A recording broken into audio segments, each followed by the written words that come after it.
How to fix can't open Windows security on Windows 11.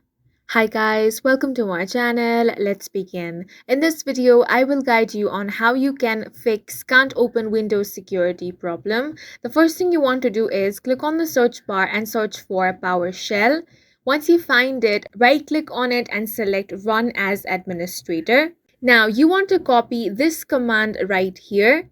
So go ahead and select all of this and copy that. After you have copied it, then go up at the top bar of the command prompt window and right click on it. Now select edit and then click on paste. Now give that a moment. Then once you have a blink and cursor at the end of it, it means that the command has finished running. After that, you want to go ahead and just close out of that. Now open up the search menu, type in security.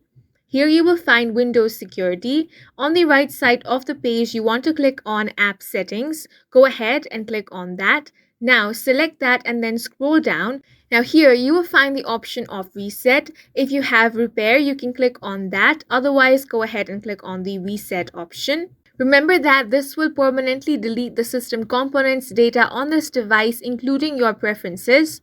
After you have reset it, go ahead and close out of this. Then in the search menu, type in command prompt. Then again, you want to right click on it and select Run as Administrator.